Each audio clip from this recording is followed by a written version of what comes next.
The year is 1492. Christopher Columbus is about to embark on his world-shattering voyage to the Americas. And on his way to the coast, he stops off here at Granada.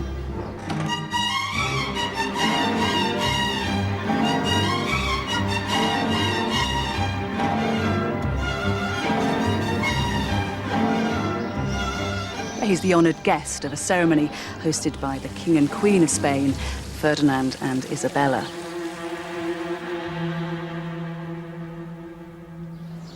They are celebrating a grand victory. Up until this day, Granada had been ruled by Muslims.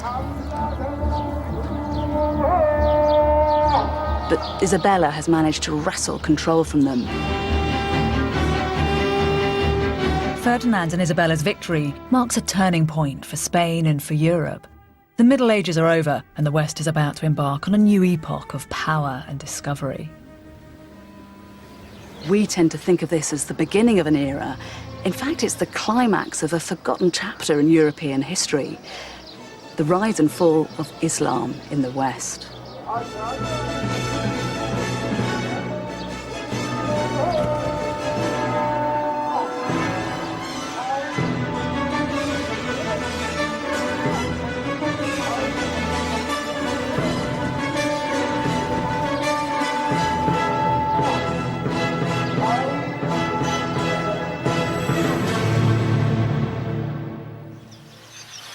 It was Rudyard Kipling who wrote, "East is east and west is west, and never the twain shall meet."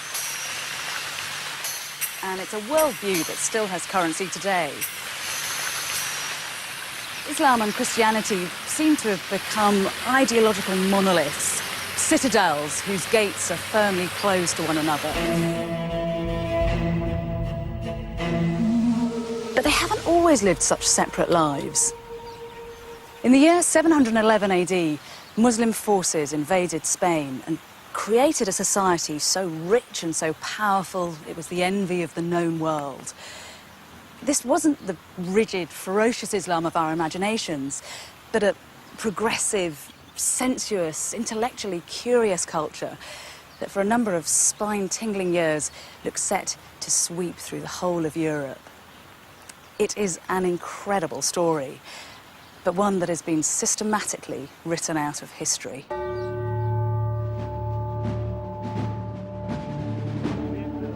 After the Catholic monarchs took over the city of Granada, they began to destroy all evidence that the Muslims had ever been in Spain. In the following century, the Spanish authorities persecuted and expelled 300,000 Muslims and burned as many as 1 million Arabic books.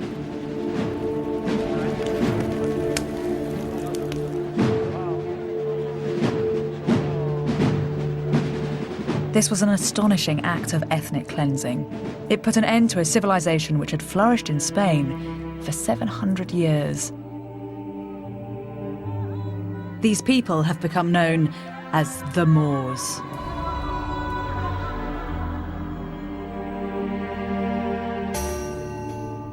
Propaganda, sparked by the Crusades, has given us an enduring image: the diabolical Moor, a dark-skinned, savage, alien enemy. But this character is a complete invention and tells us nothing about who these people really were.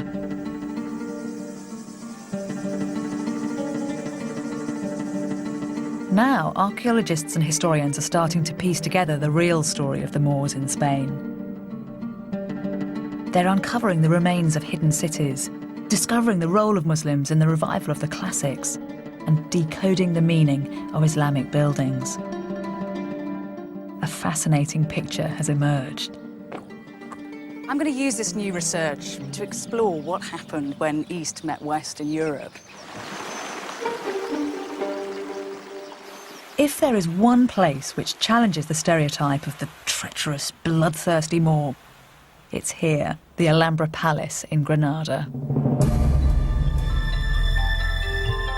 The Alhambra is one of the most complete medieval Islamic palaces in the whole world. It was built by the Muslim kings of Granada in the 14th century, at the height of their power. Its name means the red one, because the dark surrounding soil has given its stones an earthy reddish hue. The marvel of the Alhambra is its mystery. Not a single account of life here survives. All its archives were incinerated in the fires of the Inquisition. But the Catholics couldn't bring themselves to destroy this place. The Alhambra is one of the wonders of the medieval world. And by preserving it, they've kept a box of secrets that we can use to decode the civilization that built it. Inside the palace walls, the architecture is breathtaking. Although the aesthetic of this courtyard is quite cool and minimal now, in its heyday, it would have been a riot of colour. Granada was very famous for producing silks, and you'd have had silk hangings billowing in the breeze, and silk cushions and silk rugs where people laid out to eat their dinner and to listen to music. And in fact, it's only when you get down to rug level that you appreciate one of the bits of magic of the place, because from down here, this pool acts like a kind of infinity mirror, and the whole of the palace just looks as if it's suspended in water.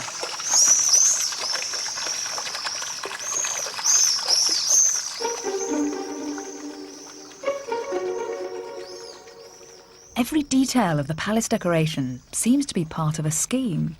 Row upon row of intricate geometric patterns are carved into the woodwork of the walls and windows. This is the throne room.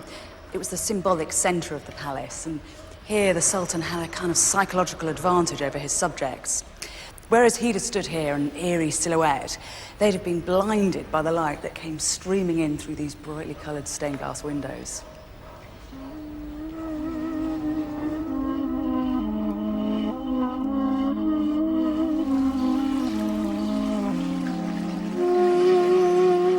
The 19th century writer Washington Irving observed, "It's impossible to contemplate this abode of Oriental manners without feeling the early association of Arabian romance. One almost expects to see some dark eye sparkling through the lattice. The abode of beauty is here, as if it had been inhabited but yesterday."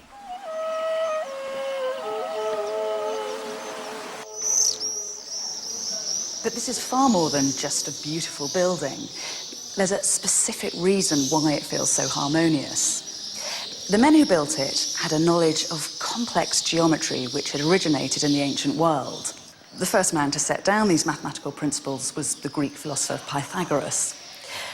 Pythagoras saw numbers everywhere in the universe, but his brilliance was to understand the importance of the ratio between them. Professor Antonio Fernandez Puertas has spent his life studying the Alhambra. He's discovered that the whole of the building, from the ground plan to the wall decoration, is based around one single ratio. I think everything is so perfect because everything is under control of the proportion and very, very simple. You notice that there is something magic about these buildings. There is something marvelous in your surroundings. It's very, very simple. It's the relation between the ground and the elevations of the buildings. It's as simple as that. The king ordered a new palace. He has a limited area to build the palace. To west, east, and south, he was limited. Then he did something ingenious and beautiful. The King of Granada asked his architects to harmonise each and every space within the palace according to a single set of proportions, a family of rectangles, each related to the other. If you want to get proportional rectangle, you have the same base. Take the diagonal, put it up, Yes? and you got successive rectangle, proportional rectangle.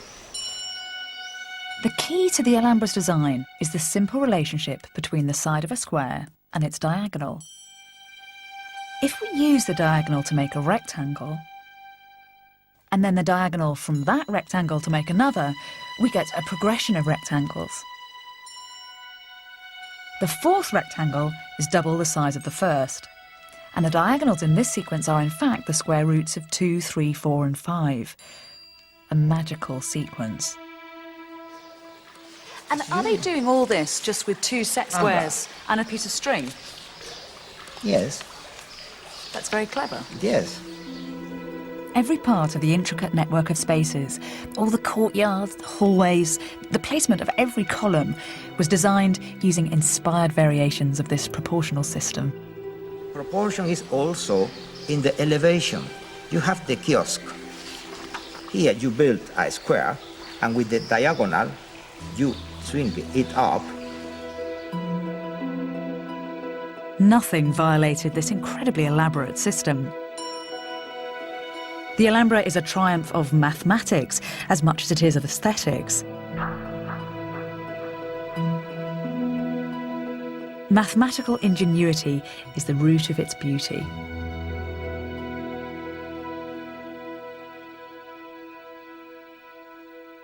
But no one talks about this. Everyone looks at the Alhambra just as an aesthetic experience.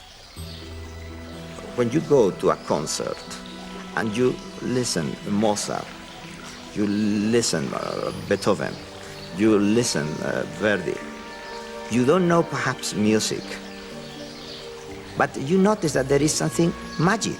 Yes. It happens with that the same. You feel it. The Alhambra is so enchanting, it's all too easy to view it as a fairy tale palace, isolated from history. But that is romantic nonsense. This palace was the product of a very real, very gritty history. The Alhambra was built by a religious empire which, at the pinnacle of its power, dominated land from China to Africa. An empire which had the wealth and intellect to build such masterpieces. An empire whose history goes back to the deserts of 7th century Arabia.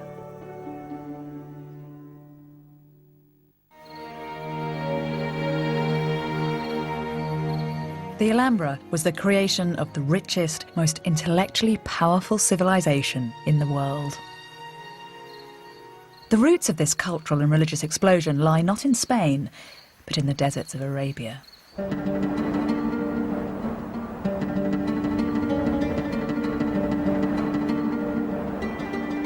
At the beginning of the 7th century in Saudi Arabia, something happened which was to change the religious makeup of the world forever.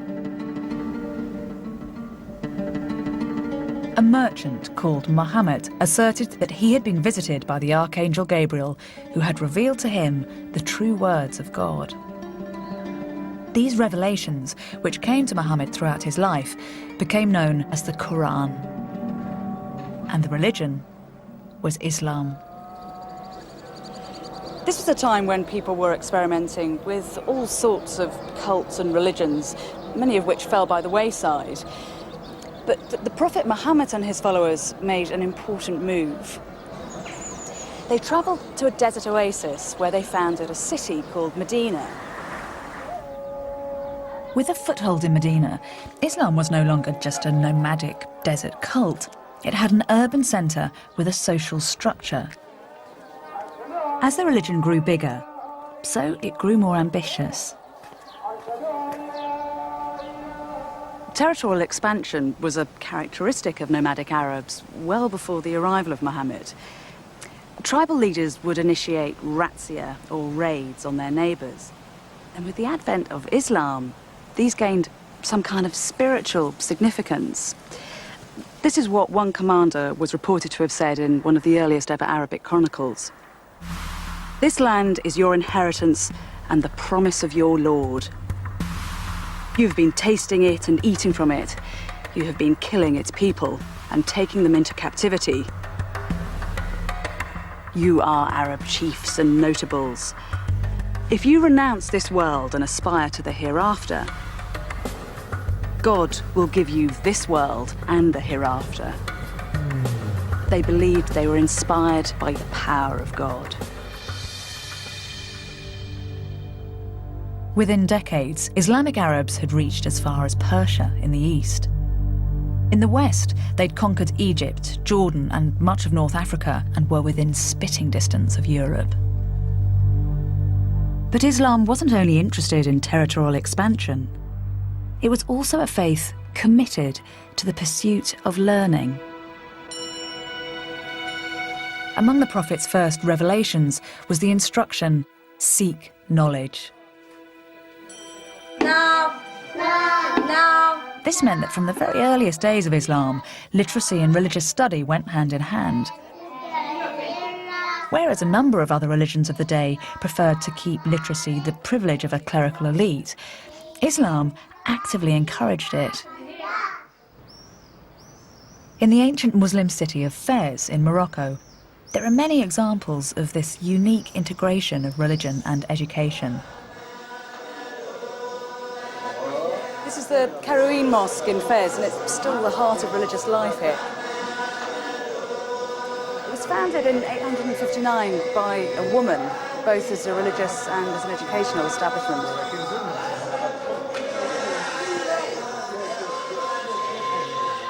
Mosques were used for teaching grammar and literacy to ordinary people. In time, colleges, known as madrasas, were set up. This is the madrasa Bu Inania. Its walls are covered with the rich, rhyming prose of the Quran.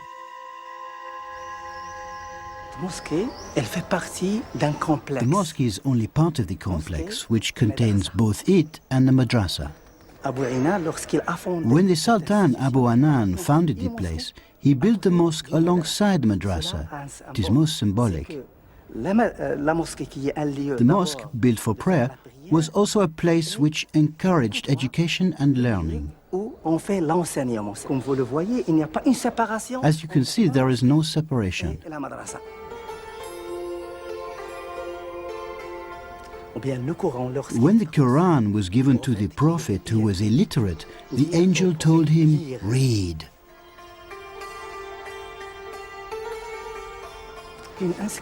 These inscriptions carved onto the walls are verses of poetry and can be found throughout the madrasa.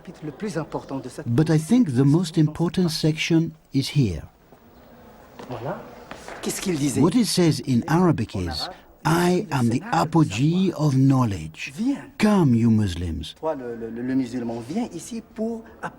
Come and learn, because with knowledge you can become what you want to be in the future.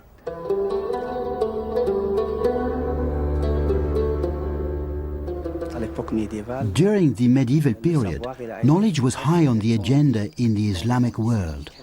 Muslim societies produced many books in the various spheres of knowledge, and these books came to be known worldwide.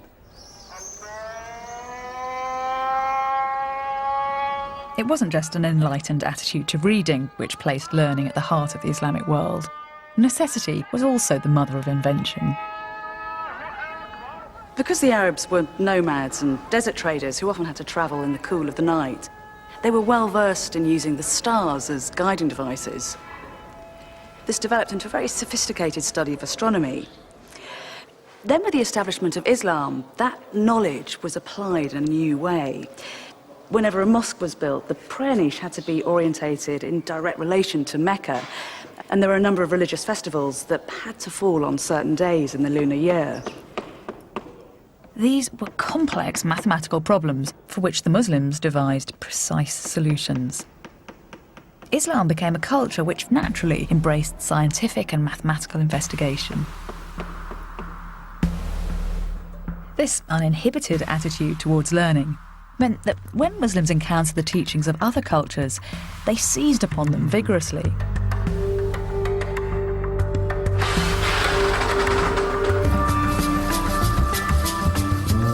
In the very early days of Islam, Muslims came into contact with a body of knowledge which had been ignored by most of Northern Europe for centuries. The works of the ancient Greeks. It's once you look at a globe that it becomes particularly easy to understand why the Arabs were such natural inheritors of Greek learning. From the Bronze Age onwards, there'd been a constant exchange of artifacts and information all across the Eastern Mediterranean. And in fact, a number of Greek ideas stem from Eastern and Egyptian influences. The bulk of this knowledge was preserved in the great schools and library at Alexandria. And then in 641 AD, the Arabs take over the city and at a stroke have direct access to this precious learning. Many of these texts found their way to Fez. This is an Arabic translation of Aristotle with an additional commentary by the Muslim scholar Averroes. The translation's done in Iraq, and then Averroes does this commentary in Al-Andalus. There's even an early Arabic translation of the Bible. So it's extraordinary, isn't it, that Arabic's the lingua franca, then everybody's writing in Arabic, even the Bible. And thus ends the Gospel of Mark the Apostle. The contrast with Europe at this time could not have been greater. Here, ancient Greek texts and the rational investigation they contained were often feared as blasphemous. When the Prophet Muhammad was born, Christianity had already been battling with paganism for 600 years, trying to persuade believers to turn away from their old gods to the one new God. And because of that, Christians were often suspicious of Greek and Roman pagan texts. For instance, in 529 AD, the Christian emperor Justinian closed down the Athenian schools of philosophy. Set against this vibrant Islamic culture, Europe can appear an introspective and intellectually cautious place. It was certainly a continent in crisis. After the fall of Rome, there was a power vacuum in Europe, with rival tribes squabbling for territories. It was the start of what later Christian scholars would describe as the Dark Ages. While Europe lay unprotected and vulnerable, Islam was consolidating land and power. By the beginning of the 8th century, the Arabs had converted the Berber tribes at the very tip of North Africa. And before long, troops were gathered on the coast, their eyes fixed on Europe.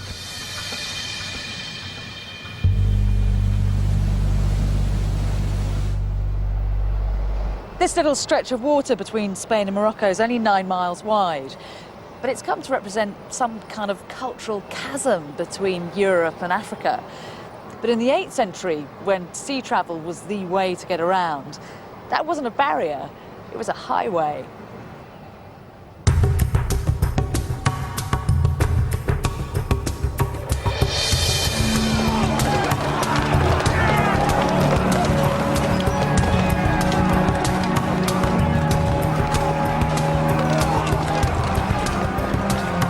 In July 711, 7,000 Berber tribesmen stormed across the Straits of Gibraltar and invaded Europe. The Muslims then began an incredible process of expansion. In just 4 years, they'd colonised almost the whole of Spain, had crossed the Pyrenees, and were only halted at Poitiers in France. Were it not for this reverse, an army which had swept across 2 continents might easily have crossed the English Channel and occupied Britain. The Muslims called the country they came to Al-Andalus, the land of the Vandals. This refers to the Germanic tribe who ruled Spain at the time, the Visigoths. Spanish historians have traditionally seen the Muslim invasion of Spain as a terrible and violent attack, an assault on Christian Europe.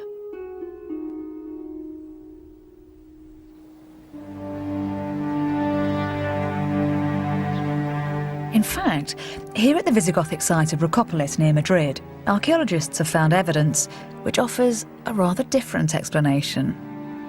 The city of Reconquista, in fact, was the royal city founded by the Visigoths in order to demonstrate the power of the new state. Dimensions were spectacular for this period.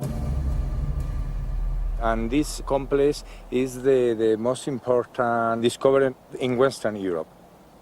What was it at the time that the Muslims were invading? What was the state of the city then? They founded not only here in this part of Iberia, but in everywhere of the Al-Andalus. They founded cities in crisis. Social crisis, of urban crisis. The traditional explanation is this idea that when the Arabs came, the society collapses and the city collapses. It's not true. It's not true. The collapse of the city started during the Visigothic period. If you read the Orthodox Spanish histories, then you'll learn that predatory Muslim hordes forcibly appropriated Visigothic Spain. And there certainly were some invasion battles. But at many places, like here at Reconquista, it seems that the newcomers were actually welcomed with open arms. We even have treaties where the Visigoths enthusiastically hand over their land in return for effective Muslim protection. When you were excavating, did you find any evidence of violence at the time of the Arab invasion? We don't have evidence of violence. Not at all. In this area was peaceful, and the archaeology is showing another landscape, another explanation. So. The Muslims started to build a new society. The enthusiasm for learning that the Islamic world had spent years nurturing was about to be transmitted to Europe. We went into Spain not to fight against the people there, but to save them from the tyranny of the Latins and others that governed them at the time. In Al-Andalus, they found a paradise on earth. When the Arabs changed location, changed geography from their inhospitable, barren homeland, and moved to a rich and fertile country, this was to transform the Arab mind. This is the secret of how such a great civilization came to be born.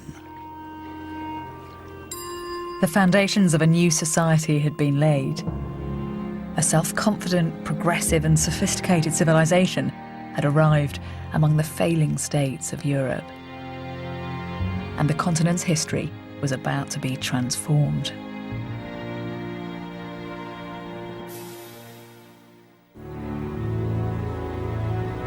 The Muslim invasion of Spain had been swift and effective, but it lacked a strong leadership. The first wave of invaders were North African tribesmen, only recently converted to Islam, and without connections to the power base of Arabia. But this was about to change.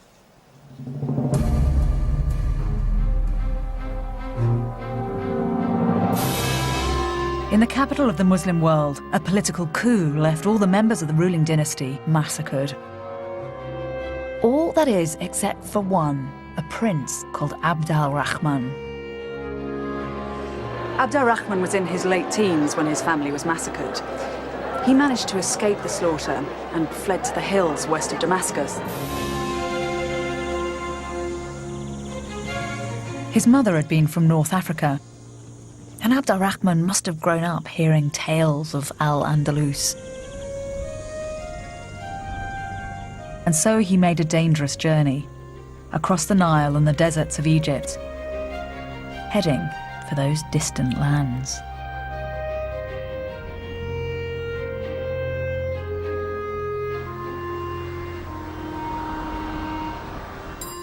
Abd al-Rahman brought culture and learning from the center of the Islamic world straight to the heart of Al-Andalus.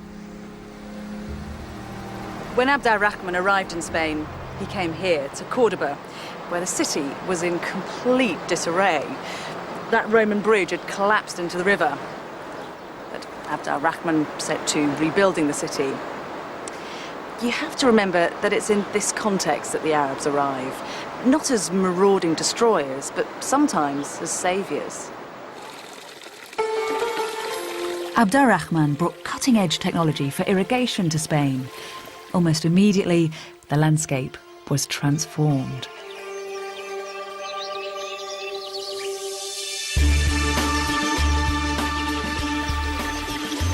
Palm trees, lemon and orange groves, avocados, artichokes and pomegranates, none of which had been seen in Europe. Because of Abd al-Rahman's sophisticated trade network, this new agriculture created huge wealth. And these riches were used to build one of the greatest cities in the world. While the inhabitants of London were still living in wooden houses, the people of Cordoba had built a cosmopolitan city with a population of over 100,000, the largest settlement in Europe. Reports from European visitors to Cordoba describe a city with 70 libraries and over 300 public baths. The accounts tell of houses with running water and roads illuminated by streetlights. You often have to take medieval sources with a fairly substantial pinch of salt because chroniclers were extremely fond of exaggeration. But in fact, the new excavations here at Cordoba are actually revealing a city that was just as rich as the one that they described. These monumental palace walls belong to a Muslim aristocrat, and this channel over here is part of the water system that brought Cordoba its famously effective sewage works, as well as the fountains and the baths that so impressed all those European visitors. Cordoba was described by a 10th century German visitor as the ornament of the world.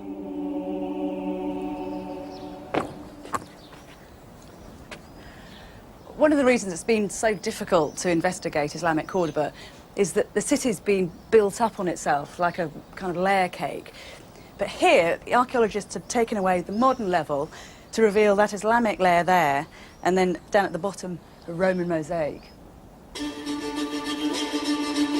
Abd al-Rahman built Cordoba on top of what had been one of the largest cities in Roman Spain, outshining all that went before. And his greatest achievement was this: the Great Mosque of Cordoba.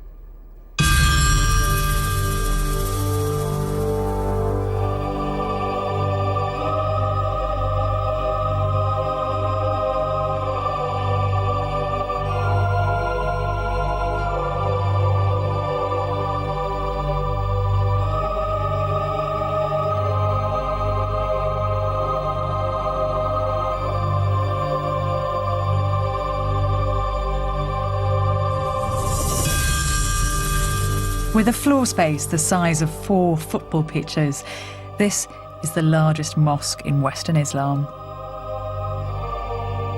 The forest of 600 marble columns disappear into the distance, creating a mesmeric infinity effect.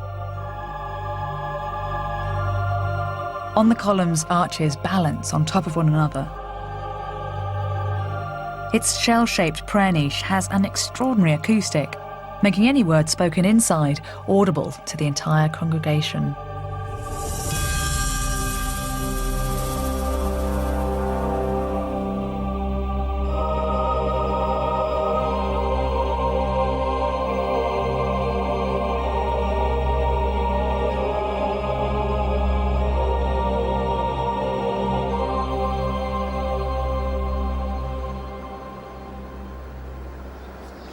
When the mosque was first built, these archways would have been opened to allow people and light to stream in and out.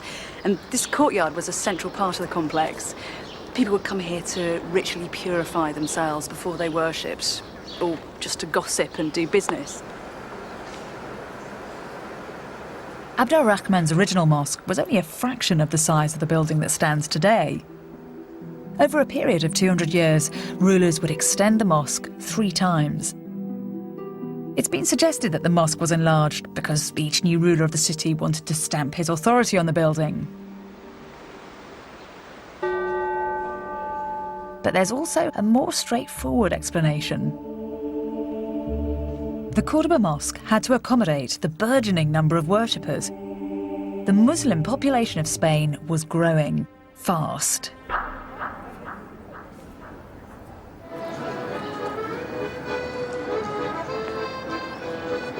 modern Spain has been reluctant to acknowledge that its indigenous population converted to Islam in droves. The standard history books present the Muslim occupation of Spain as something that was superficial, just a surface colonisation by an Arab elite, not a presence that had any kind of lasting impact on the bulk of the population. New archaeological evidence is turning that idea on its head.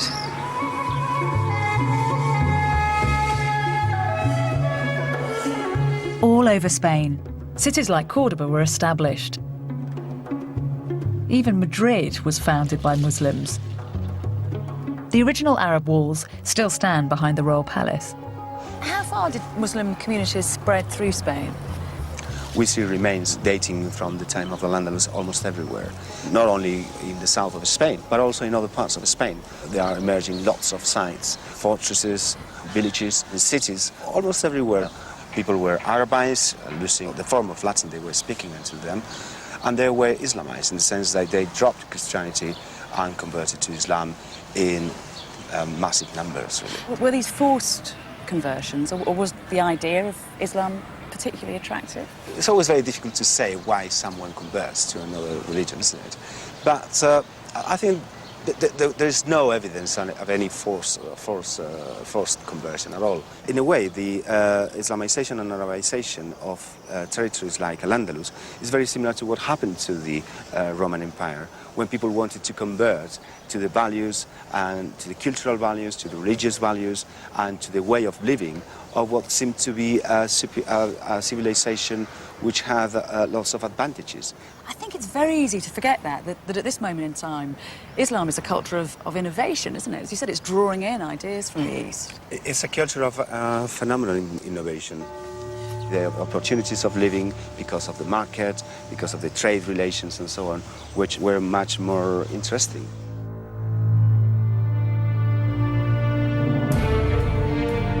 The Islamization of Spain did more than change the name of the god that people worshipped.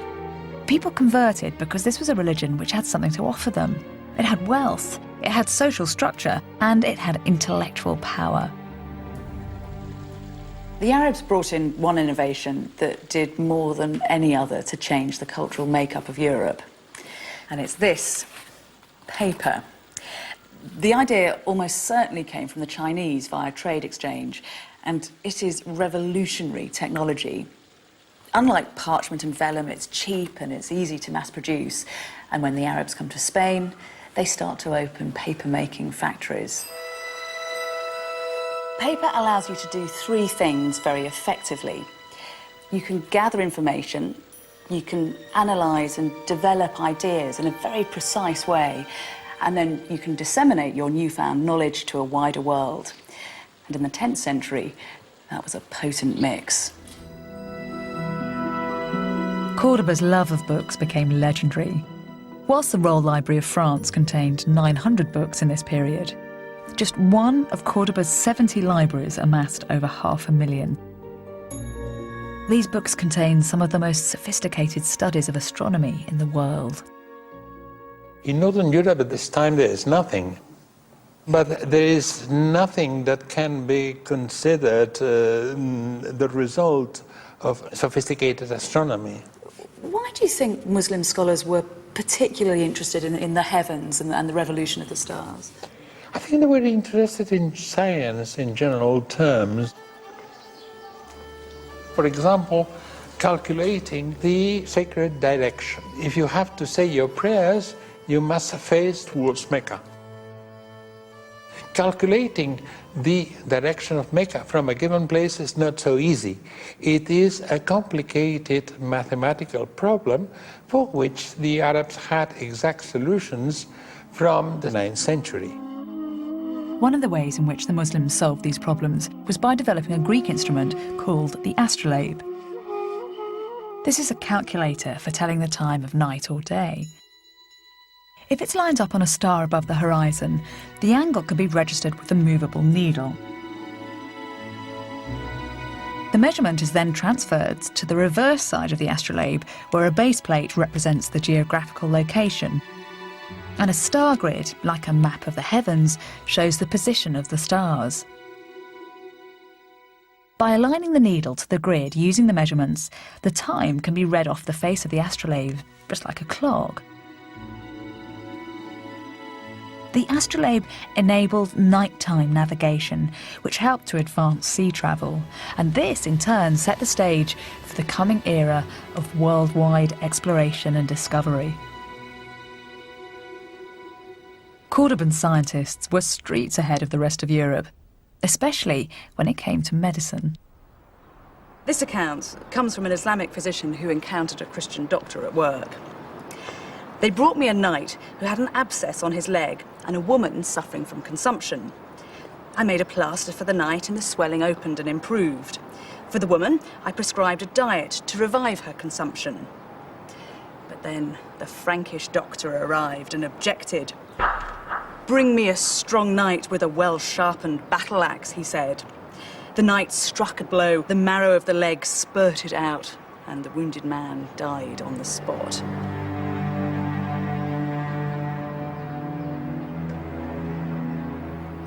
As for the woman, their doctor affirmed the devil must have entered her head. Then he grasped a razor and cut an incision in the shape of a cross, exposing the bone of the skull and rubbing salt into the wound. The woman died in the instant. I returned home, having learnt much about the medicine of the Christians. The hospitals of Cordoba were performing operations which wouldn't be seen in the rest of Europe for hundreds of years. The city's most famous surgeon was a man called Abu Qasis. He spent 40 years compiling a hugely influential medical compendium. Chapter 30 dealt with surgery, and these are just some of the instruments that were illustrated in that chapter. This is a specialist device used by eye surgeons for the relief of hypertension. And these two over here were employed to perform successful tracheotomies. And in fact, the Abu Qasis method was still popular well into the 20th century. As well as large scientific collections, more everyday documents have survived from Islamic Cordoba. These give a detailed insight to the society that was created here. What kinds of things are being recorded on these bits of paper? In this document, there was written everything, absolutely everything. So does that mean that people in the lower classes of society could read? Yes, there are poor people with a very good education. The education is a way to be a better Muslim. So being a better Muslim means that you know the Quran and you know everything of the law. The law is not a king law. It is a God law. Divine law. Divine law. Have you got any physical examples of these documents? Yes, I have one. Well, it is a contract about plowing the land. For 2 years, we have to plant it with wheat and food, and he gets from this proportion of the production. The Muslim give a new thing. The land is mine. I rent you the land, and you give me a part of the production. People are interested not in having hunting lands like a lord or squire in England. The landlord rent his land. And it's empowering as well, because if you're the lowest rung of society and yet you have some rights to your own land and you can keep a lot of the produce. Yes.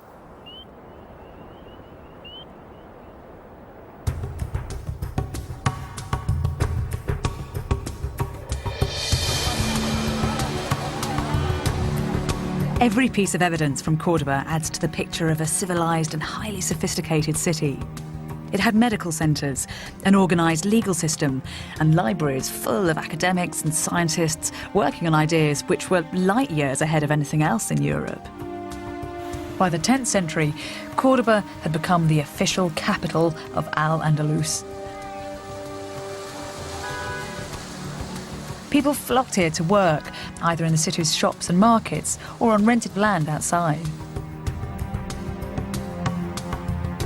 In the year 912, a new ruler came to power. He was to take Cordoba to even greater heights.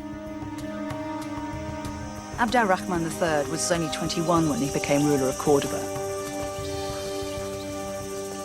With a resounding statement of self-confidence, he declared himself the Caliph, the commander-in-chief of the faithful. With that title, he claimed to be the supreme leader of the Islamic world. At a stroke, he repositioned Muslim Spain, so it was no longer a Western outpost, but instead a key power in Islam. And to complement his role as Caliph, Abd al-Rahman III built himself one of the biggest royal palaces in the world.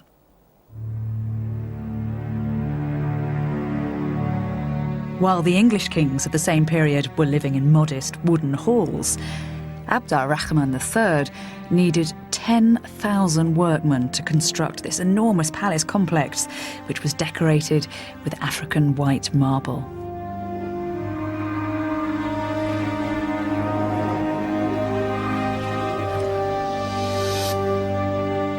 The alabaster palace, surrounded by acres of date palms, was described as a concubine lying in the arms of a black eunuch. It was called Medina al-Zahra, after the Caliph's favourite. Archaeologists have reconstructed barely 10% of the original site. The idea here is that the Caliph dominates. What he's really doing with the landscape is demonstrating that Medina al-Zahra is the strongest territory in the peninsula.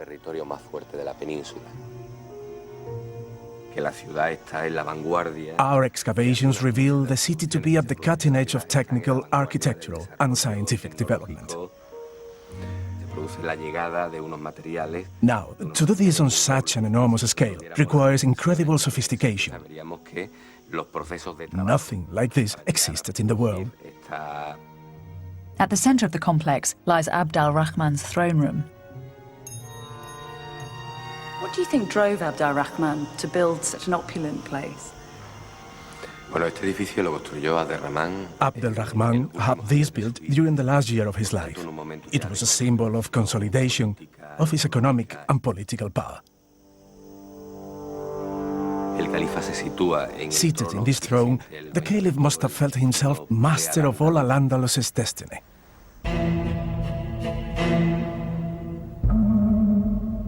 Visitors from all over Europe were received here. A monk from Germany called John of Gauss left a record of his trip.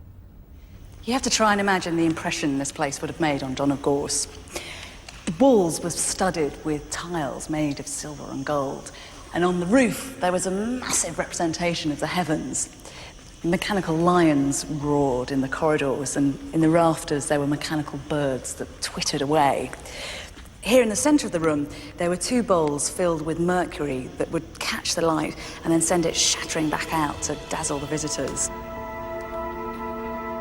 This is what was written about the climax of his visit. When John arrived at the dais where the Caliph was seated alone, almost like a godhead, he saw everything draped with rare and costly coverings. They do not use thrones or chairs as other people do, but recline on divans or couches when conversing or eating, their legs crossed over one another.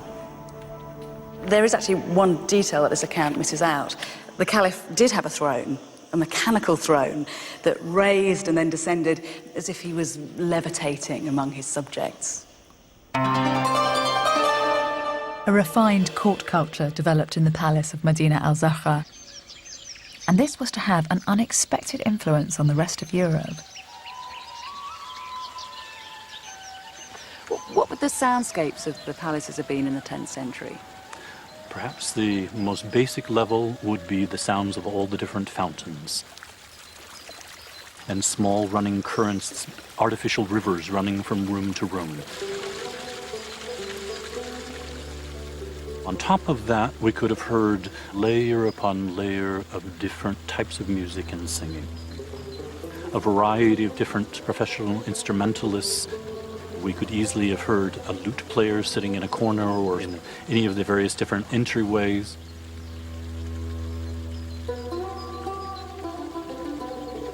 There would be a slightly more formal presentation of a singing girl. What were these singers expected to do? Were they concubines as well? Well, in some sense, we're doing an injustice by just referring to them as singers. These women were entertainers at every level. They had to be able to converse. They had to be able to discuss intelligent subjects. They had to be able to compose poetry, recite poetry. For Arabs, poetry is the single most important art of their culture. If we look at a picture of the entire world, there are only 3 cultures that we know of that had developed end rhyme by the 7th century: China, India, and the Arabs. This early Arabic love poetry directly influenced the development of literature in the rest of Europe. One of the primary characteristics of this poetry is a constant focus on the feelings of the lover. The poet is always complaining of the pangs of love and the distance of the beloved, and we, quite frankly, almost never hear from the beloved. Love is a welcome malady. Those who are free of it want not to be immune, and those who are stricken want not to be cured. The pain of separation and unrequited love are concepts that are very familiar to us. And there is a direct connection to that early Arab poetry.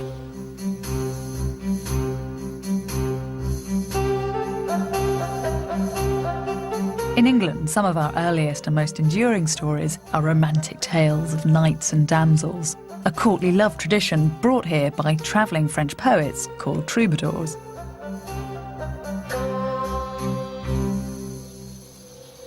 And those troubadours were inspired by the singing slave girls of Al-Andalus. The courtly love tradition has long been seen as something European. It came to form the basis of the Western concept of romantic love. But this cornerstone of our culture originated in Islamic Spain. Perhaps one of the most exciting moments, the transfer, if you will, of Arab music and poetry from the south to the north, happens in the year 1064 in the city of Barbastro. Neighbouring French knights besiege the city, which falls. Its booty includes hundreds of singing girls who go to the second in command, William VIII of Aquitaine. He received a large number of Moorish singing girls, which he then took back with him to France. He died at a fairly young age, and his heir, William IX, inherited this household at age 15. And William IX is known to us in literary history as the first troubadour. So it's almost positive that William IX would not only have grown up as a child in a household in which there were Arab singing girls, but at the age of 15, he actually became their master.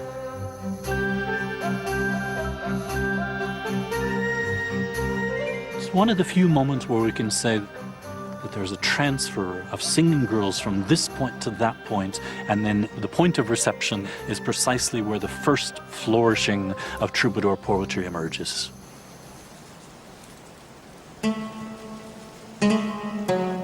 But the glorious court of Medina al-Zahra was not to last forever.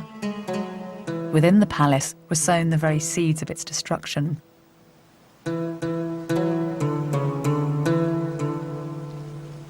Abd al-Rahman III had invested much of his money and interest in art and culture, and had paid very little attention to the military. There were no generals at court, and citizens didn't have to serve in the army. This is important.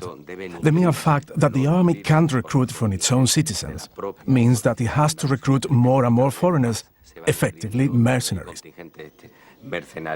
This is part of the reason for the conflict, which led to the ultimate collapse of the caliphate. When an ambitious courtier usurped the caliphate, the court split into factions. Once the 300-year-old dynasty cracked, it didn't take long for the palace to come under attack.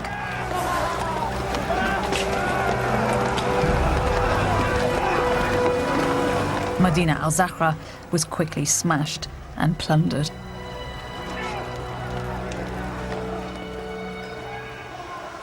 These are the telltale signs that the palace was violently destroyed.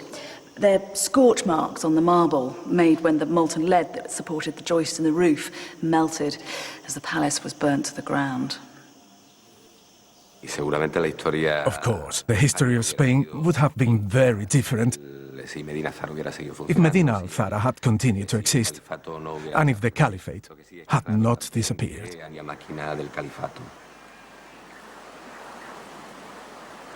Rahman III's unique dynasty had come to a terrible end.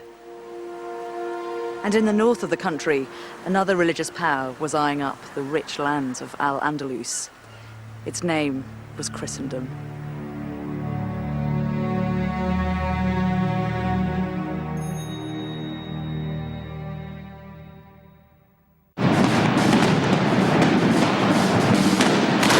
Al-Andalus's golden age was over.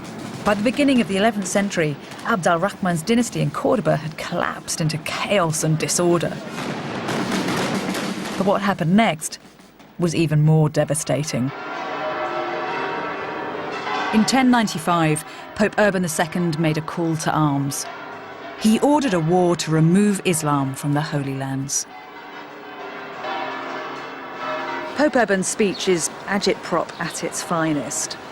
When an armed attack is made against an enemy, let there be one resounding cry from the soldiers of God. It is the will of God.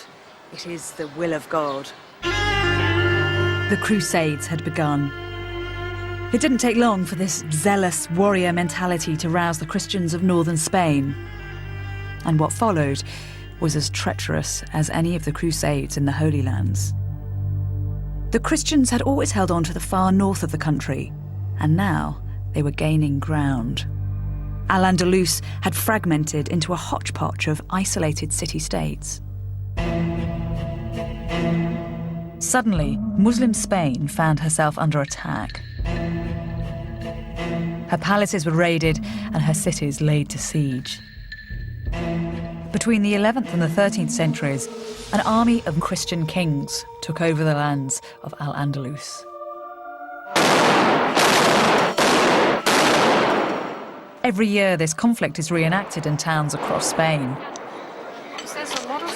Cristianos. This, the victor's version of history, glamorizes what was actually a dishonorable and dirty war. When the Christian comes, they break everything. They come in summer when the wheat is almost dry.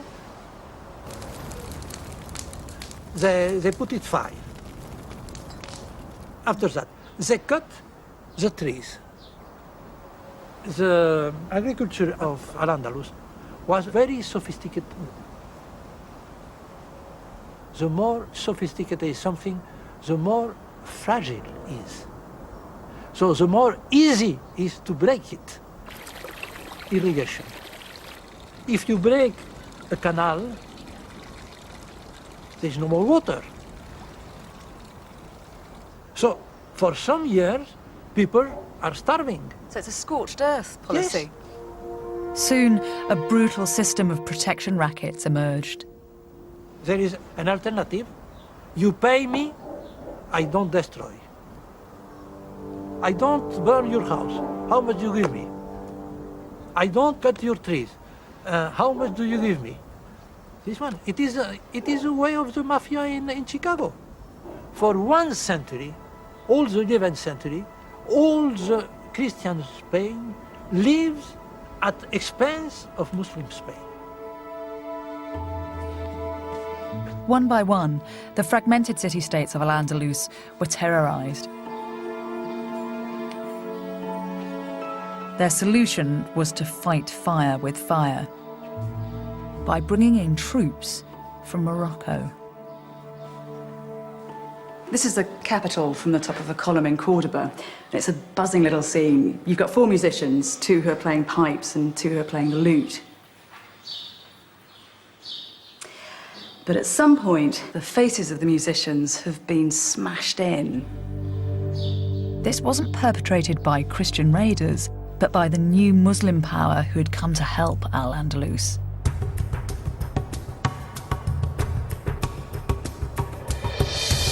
The troops who came as military support were strict fundamentalists with a fearsome fighting reputation. They were called the Almoravids. The Almoravids were a tribe of nomads from the Sahara. They had black skin and wore veils that covered everything apart from their eyes. When they went into battle, they rode light-footed, versatile little horses and took with them camels and elephants. But they were fiercest of all when it came to religion. They preached a return to basic Muslim values, and when they came to Al-Andalus, they were shocked by what they found. There are people from the desert. There is people newborn to the religion, so they have a hard feeling of it. Evangelical Islam? Yeah, absolutely. Not accustomed to civilization. Yeah. What did they think had gone wrong with Islam here? They felt they have to purify things. They said, this is people very accustomed to civilization, to science. They're talking with Christians, with Jews. This is a mix that we don't like it. We want purified people.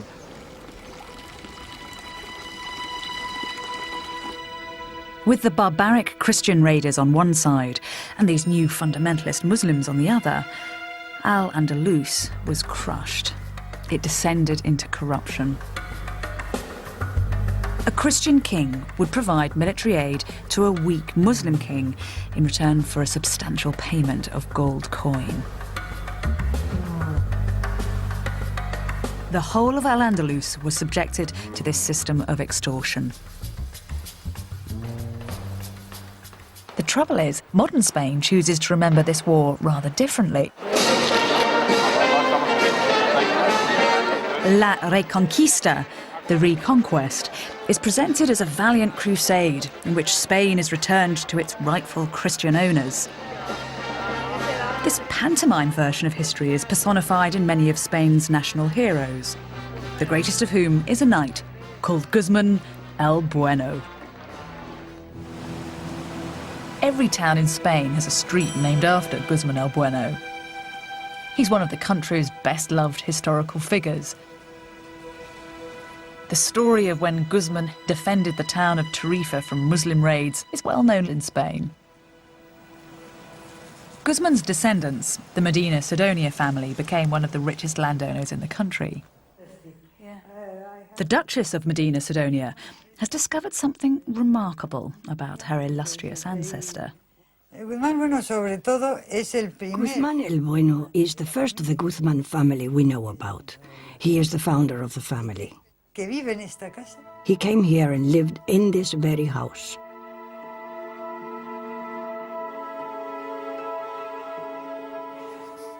This is the family archive, although it's more than that. It is a rich source of documents from the medieval period and later.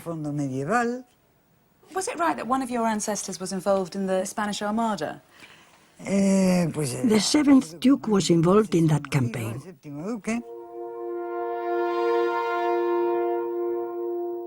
This document dates from 1288. We know my ancestor was in Al-Andalus a year before because he bought a farm. And this document mentions it. It's a permit for him to export 300 bushels of wheat. Look, you can see the word wheat. And what it says is that he is allowed to take this overseas, to where he is from.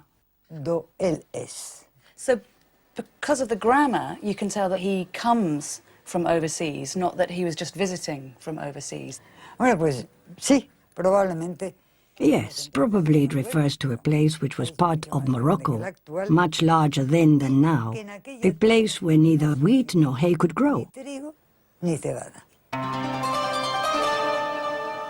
The Duchess had discovered that her ancestor, the great Christian knight Guzman el Bueno, was actually a Muslim.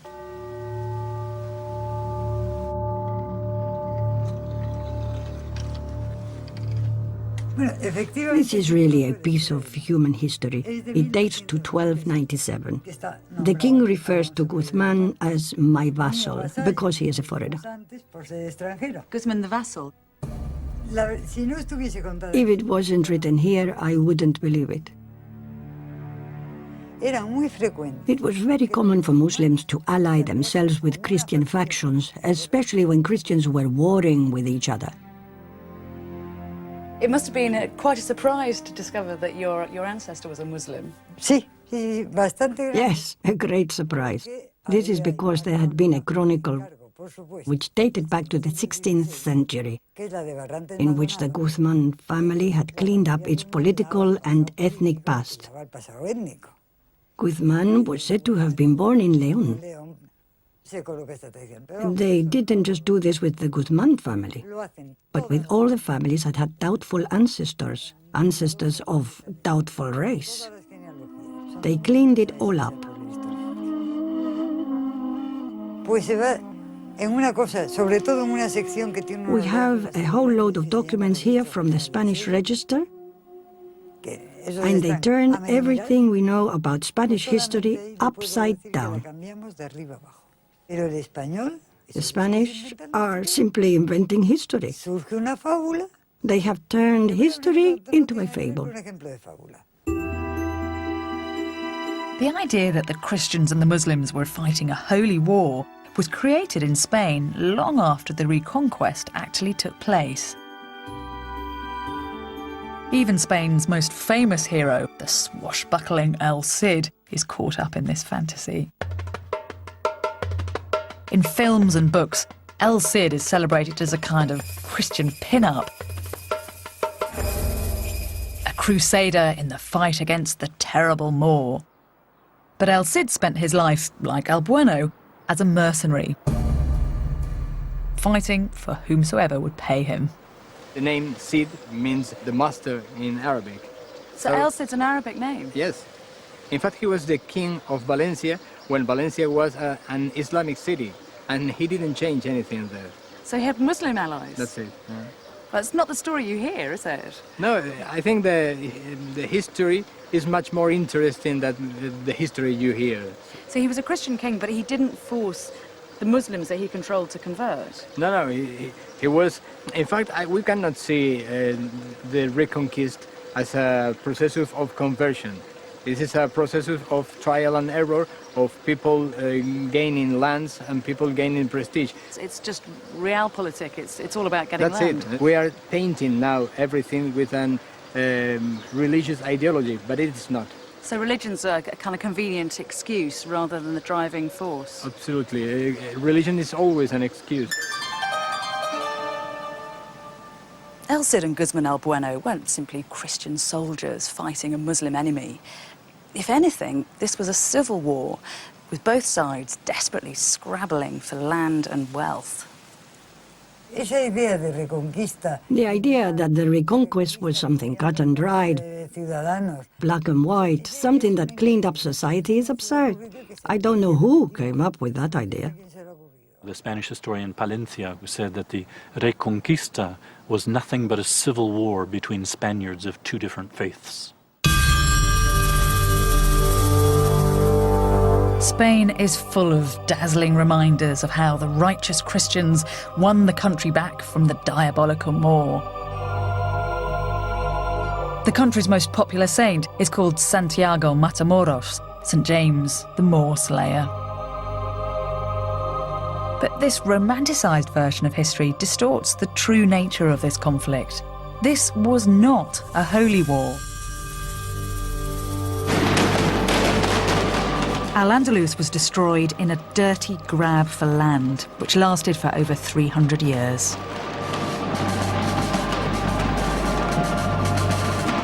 And in this conflict, the more refined society was the one least equipped for war.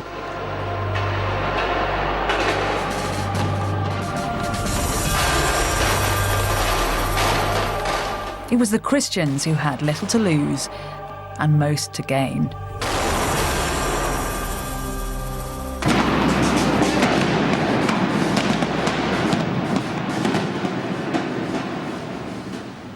And what happened when the Christians began to take over exposes a curious respect for Muslim culture.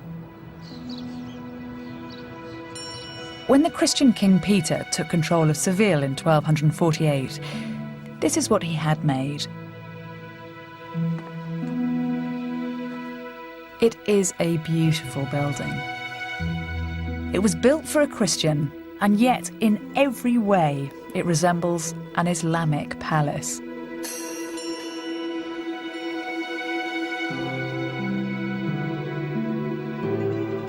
On the walls there are inscriptions from the Quran, and above the door there are dedications to its owner, calling him Caliph rather than king. The conqueror has been conquered by the culture.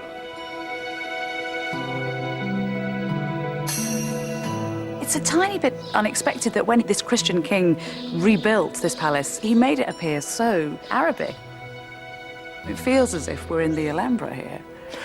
Well, this palace has many relations with the Alhambra, especially with the Court of Lions. Both builders, King Muhammad V of Granada and King Peter I of Castile, were friends. You have to consider that in Europe, at this time, there was not an architecture of such a splendor comparable to Al-Andalus. And this made a very big attraction for the Christians. And this is why this architecture was used by the Christian to show to the nobility of the kingdom the power, the authority, this room covered with this marvelous dome. It symbolizes a power, because it's the heavens that turns around the king.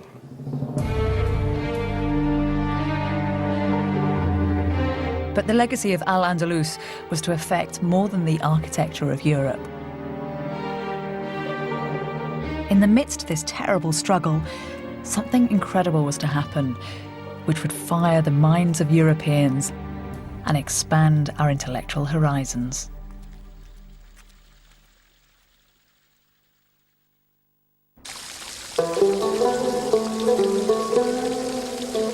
At the same time that it was being splintered by Christian encroachment, Al-Andalus was at the centre of one of the most influential shifts in thinking that Europe has ever seen.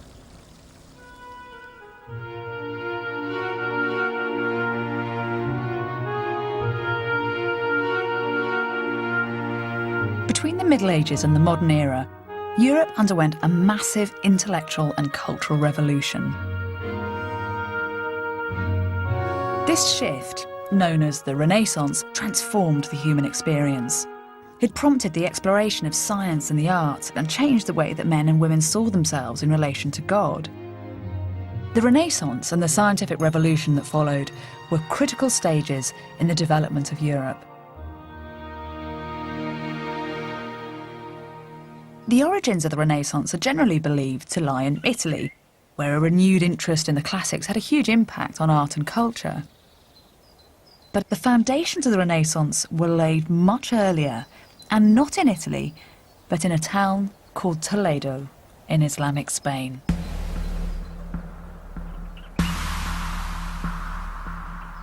Toledo was one of Al-Andalus's vulnerable city-states, and in 1085, the Christians seized control of it. Unusually, the handover went very smoothly, and as a result, the Muslims already living in Toledo were allowed to remain as citizens and their mosques were left untouched. The city that emerged accommodated both Muslim and Christian. Spain at this time is a paradox. On one hand, tensions between Muslims and Christians are becoming unbearable, and yet on the other, there is a hugely beneficial intellectual evolution that is only possible because Muslims and Christians are living side by side. When Toledo fell to the Christians, its doors were opened to travellers and intellectuals from all over Europe. These people mixed with the Muslims in the city, learning their language and reading their books. Many of the adventurers came from England. In the late 1100s, an Englishman known as Daniel of Morley travelled to Europe to study. But as his autobiography reveals, he was disgusted with what he found there. I stopped a while in Paris, and there I saw asses rather than men, pretending to be very important. They had desks in front of them, heaving under the weight of 2 or 3 immovable tomes. But because they did not know anything, they were no better than marble statues. I did not want to get infected by a similar petrifaction. But when I heard that the doctrine of the Arabs was in fashion in Toledo, I hurried there as quickly as I could so that I could hear the wisest philosophers in the world. Just as the fall of Alexandria had made a massive body of Greek knowledge available to the Arabs 400 years previously, now the Christian conquest of Toledo passed this storehouse of knowledge on to Europeans, who flocked here in their hundreds. At the backs of shops and in courtyards, groups of men started to gather together, Christians, Muslims and Jews, to work on texts that had been stored in the archives of mosques and churches. These were extraordinary manuscripts, translations of Aristotle and Plato and Euclid, as well as original works by Arabic mathematicians, astronomers and alchemists. This was a resource like no other in the rest of Europe. It was intellectual dynamite. People came from all over Europe. All these works that were lost in Europe could be found in Toledo. There was lots of wisdom here. How did the translators work together here in Toledo? In the first period, there was usually 2 people working together. And then another person who was learned in Latin would write it down in Latin. And that was, I think, the target of working together, and it was very clear. I think it really made it more accurate because it was a teamwork. How long have these manuscripts been kept in Toledo? Well, most of the translations were carried out in the 12th and 13th century. That means for almost 900 years, most of them.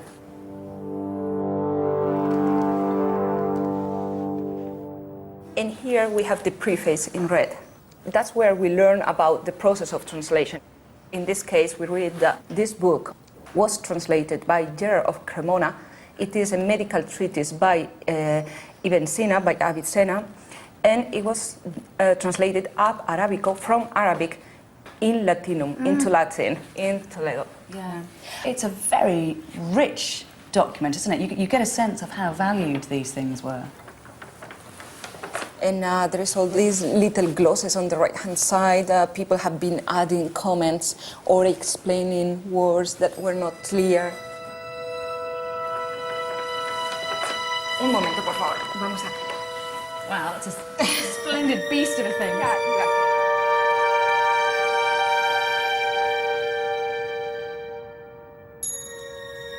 exactly. Is this looks like it's a work of Aristotle, is it? Yeah, this is the Rhetorica by Aristotle. Rhetorica Aristotelis. And here we are, look, here's the man who's working on it. Hermanus Alemanus. Yeah, Herman the German. Herman the German. Yeah, even Germans came all the way to Toledo to find all these texts. And in this case, it is a commentary by Averroes on the text of Aristotle. And both are translated together. So it's got added value because you've got new Arabic thought coming into the classical text. Yeah, they are adding, they are supplementing, they are completing what was transmitted from the ancient world. Knowledge really is power at this time in history, isn't it? Having a book was something very, very valuable. Do you find during this process that words slip from one language to another? Absolutely. Chemia, that word came into Western languages as chemistry. But we have another word, alchemy, that comes originally from Greek through Arabic. They added the article in Arabic, al, and that gave alchemy. English is full of words which came into the language from Arabic in this way.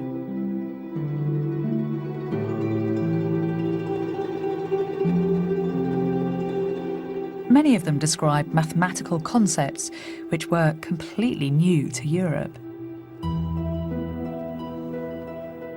Algorithms are named after an Arabic mathematician, and the concept of zero comes from the Arabic sifr, which means empty.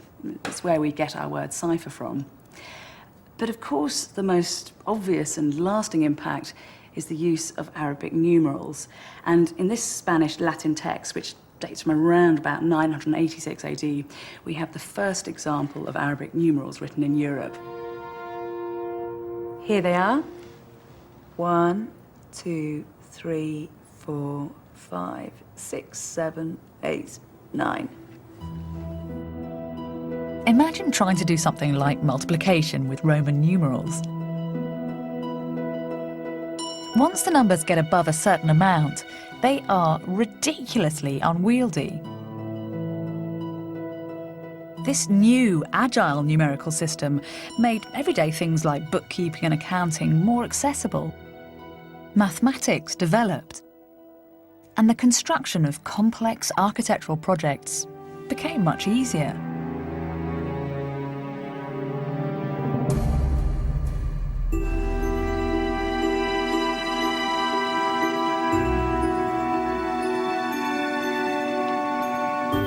Recently, archaeologists renovating the roof timbers of Salisbury Cathedral in England made a discovery which clarifies this story.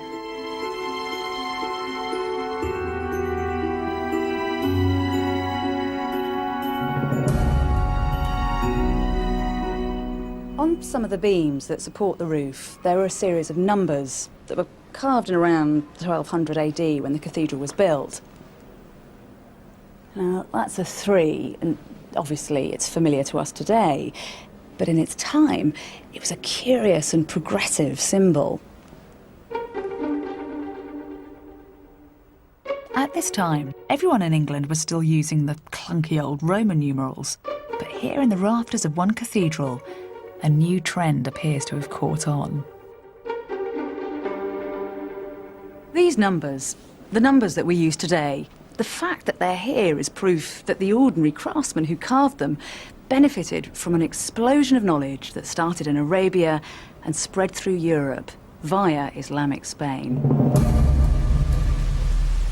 And the travellers from Toledo brought more than just practical knowledge back to England. After a number of years, Daniel of Morley returned from Toledo, his cases crammed with documents and volumes. And when he arrived in England, he made an appointment to hand this precious booty over to his patron, who was a bishop. This benefactor was one of a team of scholars who wanted to establish their town as a centre of learning. And the name of the town was Oxford. The universities that were founded in Paris, Bologna and Oxford at this time based their new curriculum on the radical ideas which were pouring out of Toledo. One of Daniel of Morley's compatriots, a man called Adelard of Bath, published this volume just after he got back from Toledo. It's a collection of 76 very basic questions, like why is the sea salty?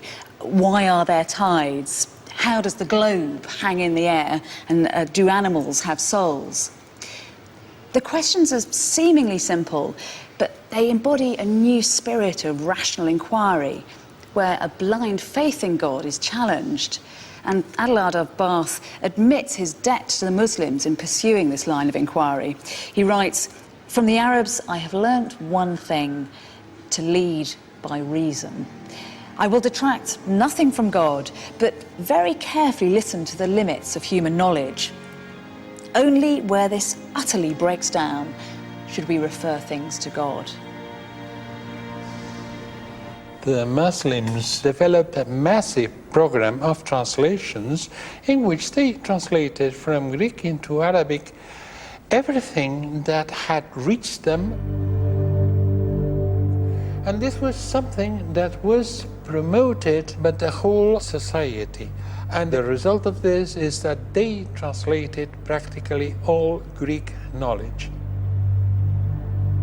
There is a first period in which they translate and they learn, they assimilate. Later, they had learned enough and they began to produce original works by themselves and to criticize Greek science. And of course, one cannot say that the Arabs were mere transmitters of Greek science. They were the people that continued the work of Greek scientists until they led all this research into a final crisis. And this final crisis was the crisis that brought the Renaissance and the scientific revolution. if they had not done this, Renaissance and scientific revolution would have been impossible. It would take time for these groundbreaking ideas to become assimilated into Christian Europe. But once they were, Western intellect was transformed. The works of Aristotle were taught in the new universities. The medical treatises of Avicenna were used in hospitals. And Arabic translations of Greek geometry and those new Arabic numerals were passed on to craftsmen and architects. This was a critical stage in the growth of Western thought. We should no longer see the Renaissance as a rebirth, but the continuation of an intellectual movement which had been nourished centuries earlier by Muslims. The Italian Renaissance is famous for reviving classical learning, but in fact what's happening here 400 years earlier seems to be just as vital. Do you think that Muslim scholars aren't given due credit for what they're doing in Islamic Spain at this time? It is not something that you would learn about in school, probably, or even at university. It was probably conscious process of neglect, and now we are still suffering from that. Extremely selective history writing. That's right. It is due to the conflict that existed between the two worlds. These remarkable ideas were leaching out of Al-Andalus at precisely the same time that the Christians were flooding in.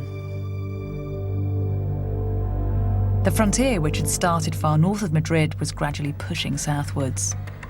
Then, in 1236, Cordoba fell, followed by Valencia and Seville, until by 1250, only the Kingdom of Granada remained Muslim.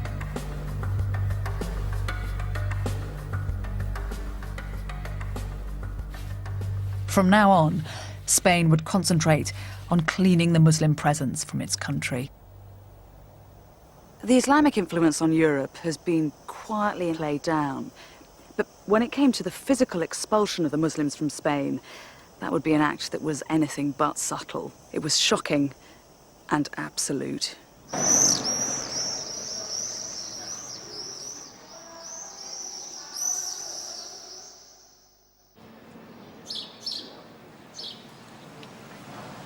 The history of Al-Andalus was about to take a new and sinister turn.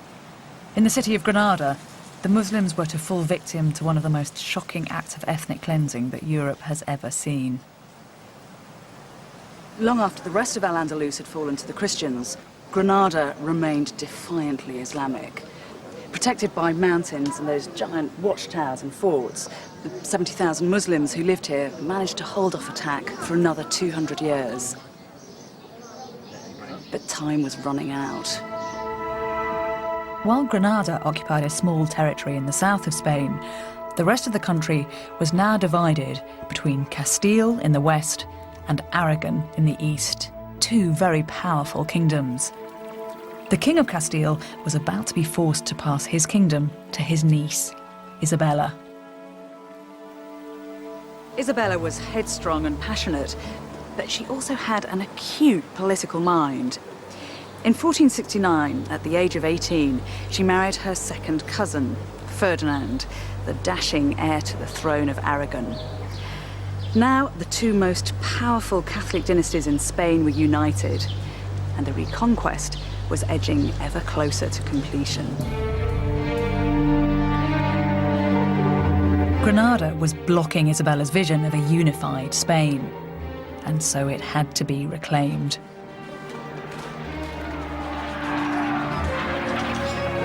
The city was laid to siege for a year before it finally surrendered. On the 1st of January 1492, Ferdinand and Isabella, dressed in elaborate Moorish outfits, which they'd had especially made. With great pomp and circumstance, they entered the Palace of Alhambra and took the keys to the city. As the Muslim ruler Boabdil left in tears, it was said that his mother spat out at him, "Do not weep like a woman, for that which you cannot defend like a man." Isabella's victory in Granada put an end to an incredible society. In the 700 years that they'd been in Europe, the Muslims of Al-Andalus had built a culture which was the very pinnacle of civilized life, influencing Europe in ways that we're only just beginning to understand.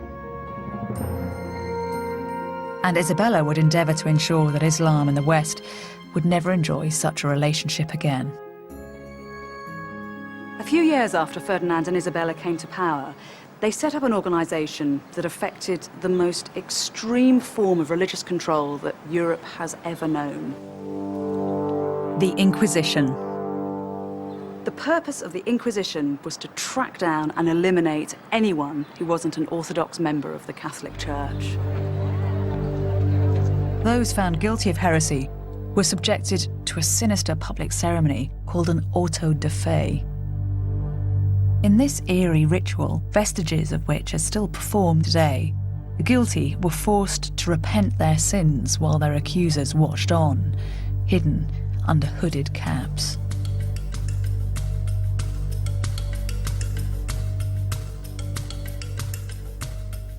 The sinners were then detained. Some were burnt at the stake. Most had their homes and livelihoods taken from them. In 1526, the Spanish Inquisition came to Granada to deal with the Muslim problem. Muslims were labelled heretics and given a stark choice: convert to Catholicism, leave the country, or be punished.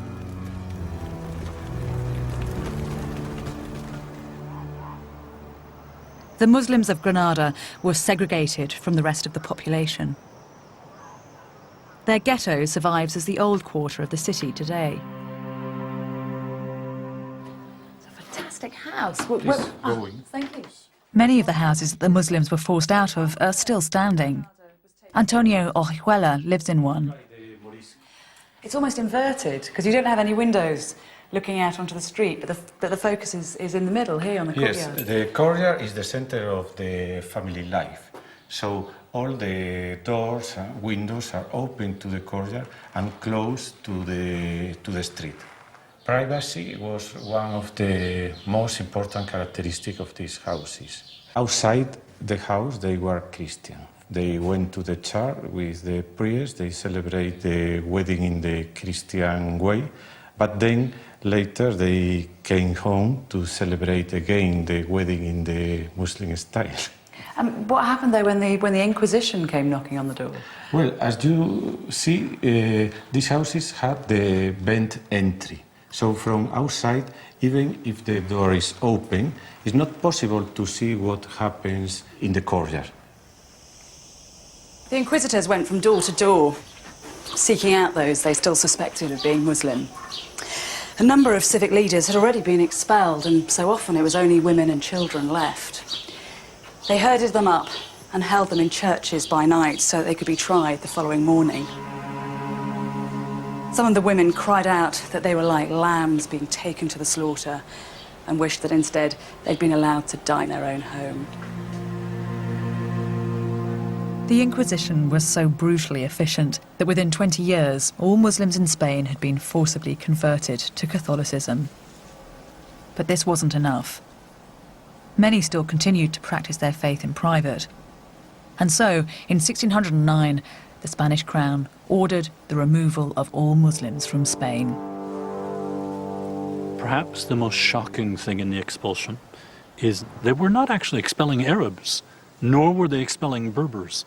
The huge majority of the people that were being expelled by blood, by DNA, if you will, were as Iberian as their Christian cousins in the north who were kicking them out of the peninsula. It's really it's an enormously different vision of what the expulsions were and what they meant when we realize that the people who were being thrust out were as native to the peninsula as the Christian kings. Why do you think the Catholic authorities felt they had to expel the Moors in 1609? The Spanish Empire, for it was indeed by then the Empire, simply felt pressed in so many different directions. They were very much afraid of the Turks, who were in fact raiding from North Africa and raiding along the southern coast of Spain. They were fighting wars still in the Americas. It was one internal problem that they simply could not deal with any longer. In 10 years, over 250,000 Muslims were expelled from Spain. Forbidden to take any possessions with them, most sought refuge in North Africa.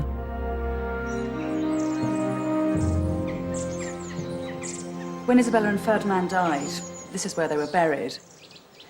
It's a little corner of the Alhambra, and it's decorated with inscriptions from the Quran.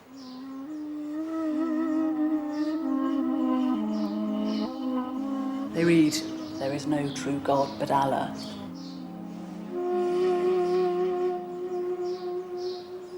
In many ways, it's a curious choice for a Christian entombment, but it does speak of that complicated relationship that was enjoyed by the Catholics and the Muslims.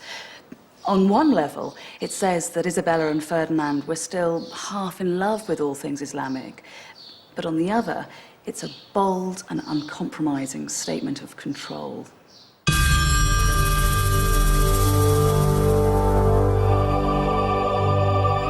And in Cordoba, the new Catholic rulers did something unbelievable.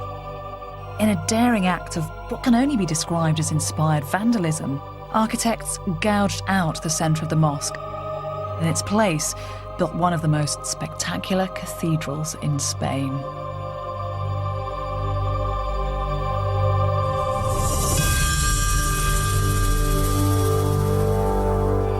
The result is a shocking and blasphemous conflation of two of the world's most powerful religions. It is unnervingly beautiful, but possesses an underlying schizophrenia, as if a terrible and silent battle is being carried out in the very architecture of the building.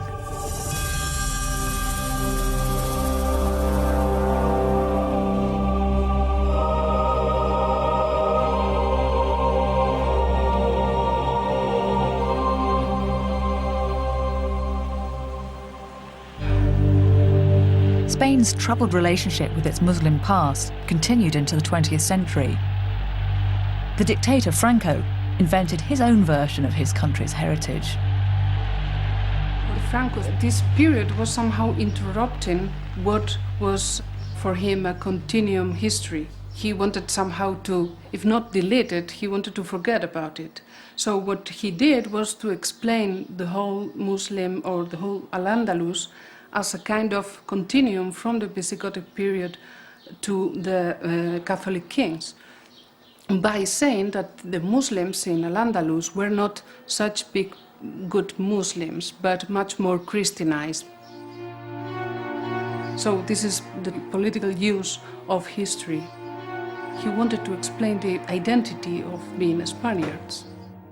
And for Franco, that identity was a continuation from the Visigothic period right through to the Catholic period. Yeah, exactly. Serafin Fanjul is an academic whose books on the history of Al-Andalus are bestsellers in Spain. Do you think that Spanish people today are proud at all of the Arabic episode in their history, or are they ashamed of it? No, not at all. Strictly speaking, it's not our past. It's the past of other people. As a modern-day Spaniard, I would feel very little connection with the Arab past. Spanish people don't live like them. We don't dress like them. We don't feel like them. I don't know how you can say we are the same, because we are not the same. We have nothing in common. Nothing in common. And if I weren't a professor of Arabic studies, I would have absolutely no feeling for Muslim culture.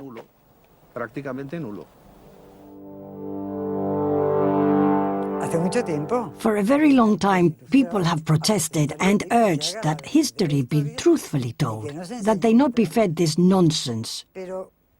But this is the inheritance of the Inquisition. The Inquisition's character is alive and well. I can tell you one thing. Spanish people have a tendency to prevent others from speaking their minds, a tendency to try and control the way others behave and think. You can be sure that when you try and speak the truth, you pay for it. And so Al-Andalus fell. East became East, and West became West. Two distinct cultures, politically and religiously divided. And yet, what the history of the Moors shows is that these two cultures are also linked in ways that we might never have imagined. The West has been inspired by Islam, but more than that, it was in the very act of fighting the Muslims that Europe consolidated its identity.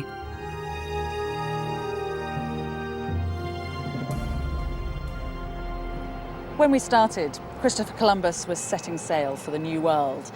And as he pointed his boats westwards, Spain aligned herself with him, turning away from the east.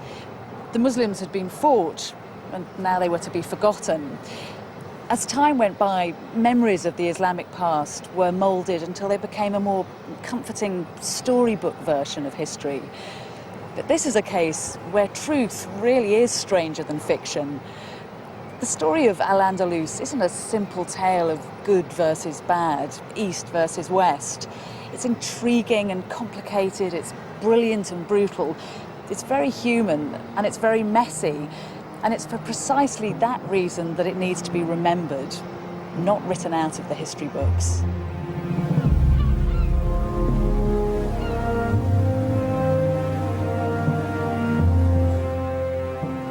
Well, if you want to know more about the many cultures that have shaped and changed Britain, visit Origination Insight at channel4.com/culture. Coming up next on 4, Father Ted is tempted by a saucy novelist.